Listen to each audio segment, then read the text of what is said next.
Good morning. Are you ready for a good day? Oh my gosh, do we have some surprises you are going to love today? Hi, I'm Richard Rogers, and while Reverend Mirage isn't here this month, I get the opportunity to show up. Somebody said, oh, you get to be at the big church this month. I do. I get to be at the big church this month. So we're glad you're here with us today. Now is that time in our service for a time of prayer and meditation. Love that line that says, I can feel the brush of angels' wings. Because we live in a universe that is filled with angels. And there are always angels amongst us to bless us and to inspire us and to encourage us and to support us. So as we enter into this time of prayer and meditation this morning, just invite you to think of all the various opportunities you've had in your life to be blessed by all the angels in your life. So let's just take a moment now to breathe, to relax, to get comfortable in our seats.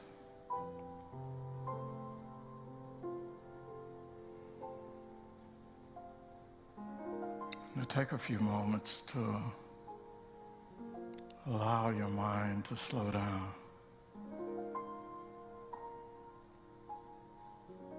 And allow the Spirit of God to come forth in you.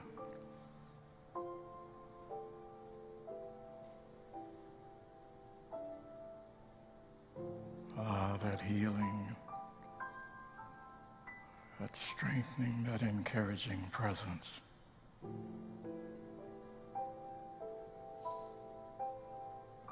to remind you how precious you are. This great human family that we participate in.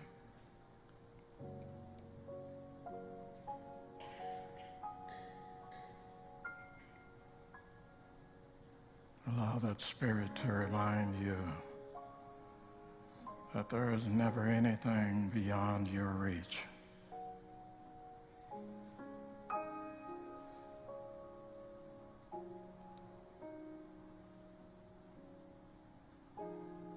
To remind you that your capacity for expressing God is unlimited.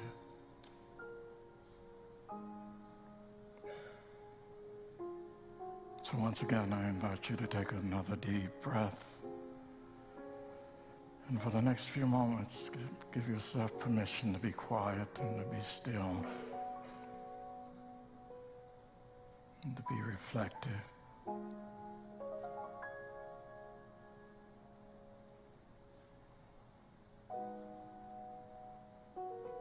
And be open and receptive to whatever it is that God has in store for you this day and each day to come.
There's a great unity affirmation that says, right now, we are the sons and daughters of the living God. For that reality, may we be ever so grateful. Amen. So about 2 months ago, I went to Craig and Sally Joe and said, I want to do a flash mob. I said, I want to do a service on Living Bold, and I want to do a flash mob. And Sally Joe said, what song do you want to do? And I said, I don't care. And she worked out the dance numbers, and Craig did the music, and didn't they do a fabulous job?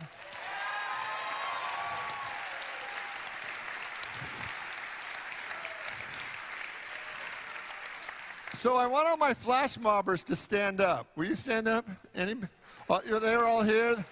Started us off. Thank you, flash mobbers.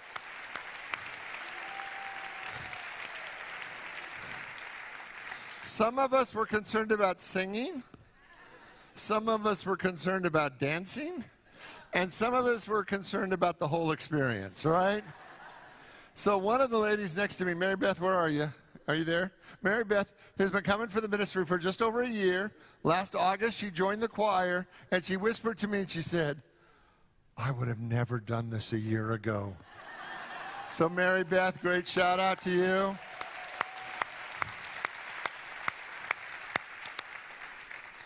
So, one of the things that I love about this place is no matter how big your box is when you get here, we're going to stretch it.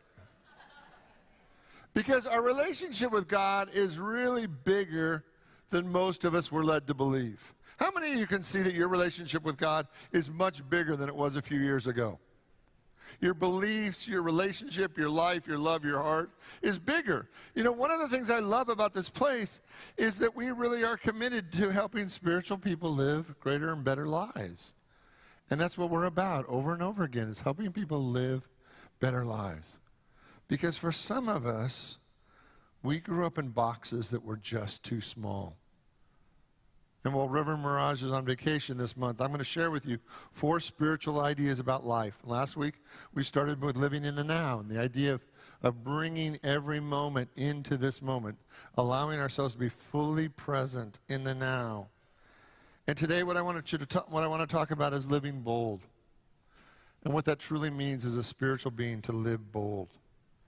Because most of us have a fear or a story that has kept us from living free and living bold. And what if today you were willing to let go of your story and your fears to live the greatest, most dynamic version of yourself? See, I have this belief that every child comes into the world free, absolutely free. And they're living, and as a child you begin to live your freedom until the first person shames you.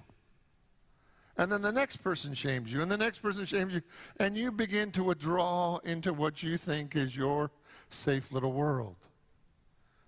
And yet that's not how God made you. God made you to be wild and bold and free. And what we're about is really learning to let go of the shame of the past so that we can be the greatest version of ourselves today. And each one of us is in that process as we understand it, to live bold, to live free, to live the best version of ourselves. Jesus said, let your light so shine before men that they see your good works and give glory to God.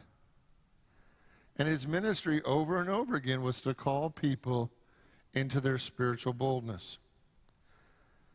And one of the things that's interesting right now is there was a recent survey that said that 40% of the people say they attend church on a weekly basis. Statistically, actually, only about 20% of the people attend church on a weekly basis, right? So 40% of the people say they attend church on a weekly basis. The actual number is about 20%. So not only are they not going to church, but they're lying about it. Right? So the number is really about 20%. And if you're in England right now, the number is about 2%. So about 2% of the people in England go to church on a weekly basis. So is the problem with the people or is the problem with the church? Not only do people have to learn how to recapture their boldness, but I believe the church has to recapture its boldness. That if we're not willing to be bold, people have other things to do.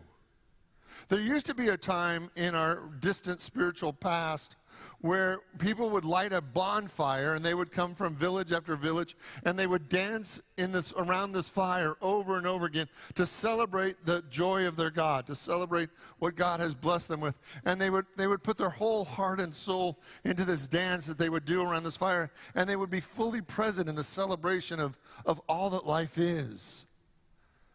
And over the last several thousand years, we keep dialing back the celebration. We keep dialing back the boldness. We keep dialing back the aliveness of the church until it feels like blah, blah, blah, blah, blah. And after you've heard that 100 times, you pretty much know how it's going to go. And why would I want to go to a place that makes me feel bad and isn't fully alive? So not only do we have to be more bold in our lives, but we have to be more bold in our church. And one of the amazing things about the church is for many of us, it was one of the first places that shut us down. That told us it wasn't okay to be where we are, who we are. And we began to play smaller because we had to act right in the church. How many of you, for your Sunday school or first religious experience, you really knew, you were taught very quickly that you had to get smaller to fit in the box at your church? Right? I want you to see that, right? That you couldn't say things too loud. You couldn't talk in church. You couldn't have much fun. You definitely couldn't laugh in church. How many of you were raised in a church where you couldn't clap even? That clapping was somehow seen as like the devil was going to get in there, right? You know, like I don't understand that, right? And there's this idea that we just keep playing it smaller and smaller. And, you know, what happens if we take all the life out of something? Nobody wants to go. And what if today you got to bring your full, bold self into church and fully celebrate God right here, right now, in all the ways that you've wanted to celebrate God? So we're in this dance today. Is the spiritual life about being bold and fully alive? Or is the spiritual life about being quiet and appropriate and doing it right? Thessalonians 4:11 says, make your goal to be a quiet life. Mind your own business and work with your hands, just as we've instructed you.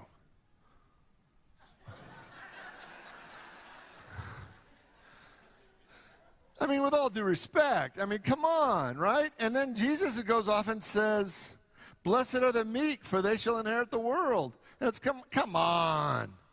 You know, because the reality is his ministry was anything but that. His ministry was radical. It was confrontational. He was an anarchist. And I know you can't say that, but he was. Like, he invited people to have a very different relationship with God. He didn't believe you had to go through the priest or the higher up. He believed that God was within us and in each and every one of us. And he turned over the tables and he made a mess, and he invited people, spiritual life, to come alive again, and people responded. People responded. So where are you in your spiritual journey? Are you still trying to be quiet and do it right? Are you willing to live bold? To live your life out loud? To speak the truth of who you are, and to let your light so shine that others see your good work and give glory to God? And if you were going to be the boldest version of yourself, who and what would you be today? How fully are you willing to express God?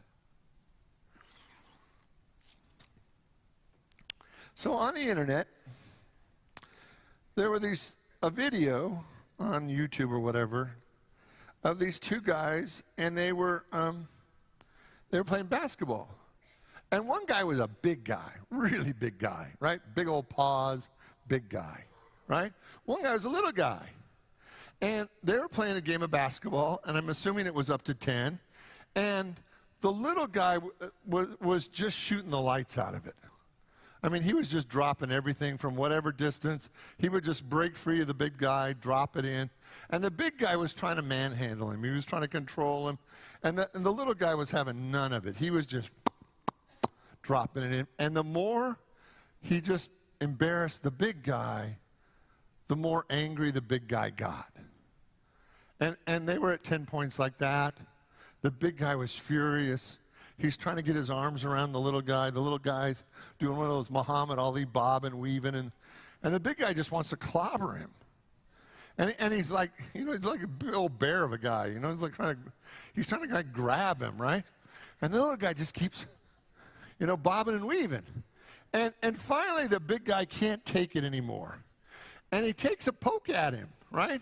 And he does one of these big old swings, and everybody could see what was coming, and the little guy just ducked, right? He just ducked, the punch went right over him, and then he actually leaves his feet. He catapults himself toward the big guy. It was like one of those superhuman cartoon superhero things, and he jumps toward the big guy's face, and as he's flying through the air, he's coming at him, and he pops him with everything. So he's got all of his weight, all of his momentum, all of his strength flying through the air. Boom! The guy goes, drops. So my question for you today, right, is which one was the bold one? The big, egotistical, loud bully, or the quiet, smaller, get-it-done short guy? How many of you want to vote for the big, loud guy as the bold one? How many want to vote for the little guy? All right, great, all right? Now, I can hear some of you thinking, Richard, you're condoning violence in church. You're telling a story of two guys beating each other up. I said, well, really, only one guy got beat up. It wasn't much of a fight. I mean, really, it was one punch and he was out. But I get your point, right?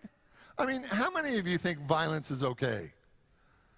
Nobody, right? Nobody thinks violence is okay. So let's go to Scripture. So have you ever heard the story of David and Goliath? Anybody heard the story of David and Goliath? Okay, so it's 1 Samuel 17.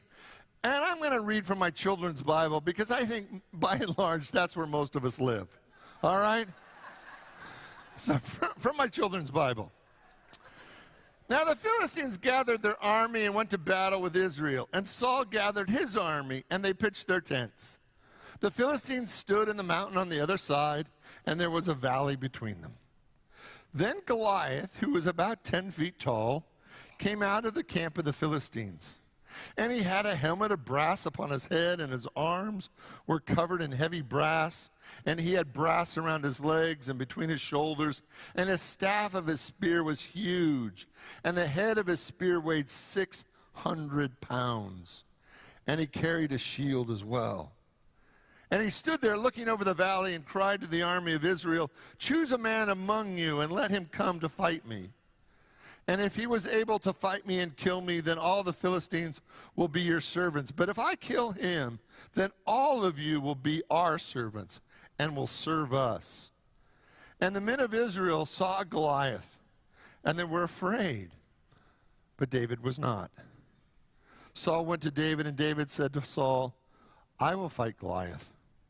"You cannot fight Goliath, for he is a man of war, and he's been a man of war since his youth, and you are still but a boy." And said Saul to David. But David replied, "While I was keeping my father's sheep, a lion came, and he took a lamb from my flock. And I went after him, and I hit him, and took the lamb out of his mouth. Then I caught him with his beard, and hit him again and again, till I killed him. And if I can kill a lion, then I can kill Goliath. And the Lord said to him, the Lord saved me from his paw of the lion, and he will save me from the hand of the Philistines. Then go, Saul said, and God be with you. Saul's army armored David with all the armor, and they put a helmet of brass upon his head, and around him they coated him in brass. And David said to Saul, I cannot wear all this, for I have never worn armor before. But then remove it. And he took the staff from his hand, and he took 5 smooth stones from the brook, and he put them in a bag. And then he took a sling, and he went toward Goliath. And Goliath saw David, and he laughed. For David was an unarmed boy, and he advanced to kill Goliath. You come to me without a sword and without a spear, but I have come to you in the name of the Lord and the armies of the Lord, which I will defeat you.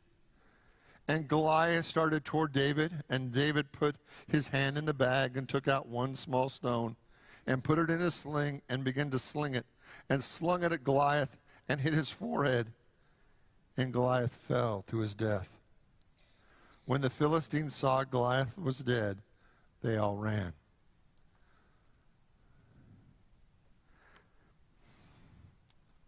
See, boldness is an interesting thing. Because sometimes being big and loud and egotistical is not bold at all. It's a little fearful place within us that we think we have to do all these gestures and be so loud because on the inside we're scared to death. But boldness is really something much more deeper, something much more profound. David didn't want all the armaments. He didn't want all the stuff. He didn't know how to use it. He didn't need it. He had God. And with the boldness of his God, he was willing to go forth and do what he knew he could do. See, I believe in all of our lives there's things that God is calling us to do that on the outside looks crazy. It looks crazy for us to even try it. It looks crazy for us to do it. And yet there's something inside of us that says, you can do this. This is yours. And it's only when we're willing to really be bold enough in spirit, bold enough in character, bold enough in who we are, that we are able to go forth and do that which we've never done before. See, the world needs spiritual people who are willing to be bold. This isn't a time for us to be timid and to pull back. This is a time for really honoring the Spirit of God that is within us and to be willing to go forth and do that which we know is ours to do. See, it would be great if somebody else is going to transform the world for us. But the reality is, it's not ever going to happen that way. The only way the world has ever been transformed is by people. Normal, everyday people who decide to make a small difference in their life and in their world, and they make radical change. What I'd like you to see today is that I believe that we're all, in one way or another, living in a way that's not fully as bold as Spirit's calling us to live. And that each one of us in our own way has a story or a fear or a doubt that causes us to hold back. And today what I want to give you is 5 areas, 5 thoughts, 5 ideas about living more bold. And the first one is that we have to live connected. We have to live connected to the Spirit of God within us. We have to live connected to our truest self, to the power within. That the more that we connect with our source, the more that we connect with our God, the more that we begin to call forth that is within us, it's an amazing thing. There's this quote in the Gospel of Thomas, which is an uncanonized gospel, and says, if you call forth that is within you, that is within you will save you. If you do not call forth that is within you, that is within you will destroy you. I believe that that's the time where we're at right now. that we're either going to call forth the greatness that's within us, or we'll figure out a way to destroy ourselves. And that's in all of us. So the first one is you have to live connected. The second one is that you have to live listening to the Spirit of God within you. You actually have to take time out of your busy life to actually listen to what the Spirit of God in you is trying to reveal to you. Just like we have physical senses, we have spiritual senses. And I believe that that's what the 5 smooth stones that David had in his pocket, that's what they represent, is our 5 spiritual senses. And just like we have physical senses, we have spiritual senses. And the more that we begin to listen to the voice of God within us, the more we begin to listen to our true self, to the quiet voice within us, the more we're not only connected, but we actually know what to do. How many of you have been guided or directed to do something and you're still waiting to do it? Anybody? You don't have to raise your hand. Right? Because each one of us in our own way has one of those areas in our life where we know that we're being guided, we know that we're being directed, but our fear holds us back, and that takes us to 3. 3 is we got to be willing to live fearlessly. The only way we can transform this world is when we're willing to live fearlessly. You know, just because we're afraid doesn't mean that we have to stop. Just because we're afraid doesn't mean that we don't take the next step. You don't have to spend years resolving all your fears to be an instrument for God. You just have to do it anyway. Like there's no penalty for being afraid and doing it anyway. You just have to do it. God needs you to actually do it. No matter how afraid you are, do it. And 4. 4 is an interesting one because 4 is about letting go of outcomes. And if we're willing to be an instrument for God, we want it to work out the way we want it to work out. Amen? Like, okay, God, I'll be your instrument as long as it works out for me. Right? And we know exactly how it's supposed to work out. And if it doesn't work out that way, we get really disappointed. We get angry. We get a little ticked off at our Creator. Well, God, I did this, and look at what a mess it is. Why did I even have to do this if it was going to be such a mess? And then we watch as the whole thing evolves, and it's transformed into a way that was much better than you were ever conceiving. So we have to stay connected. We have to listen. We have to live fearlessly. And we have to let go of outcome. And the 5th one is that we have to live dedicated and grateful.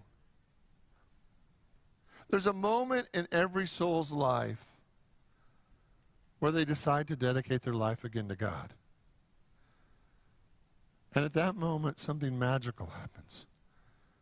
It's because when the moment you dedicate yourself to God, there is a greater blessing that begins to happen in your life. That you're no longer living out of your ego or your situation or what you can figure out. It now takes on a whole nother meaning, a whole nother experience, a whole nother power. My first ministry was in a town called Merced, California. Anybody ever heard of Merced, California?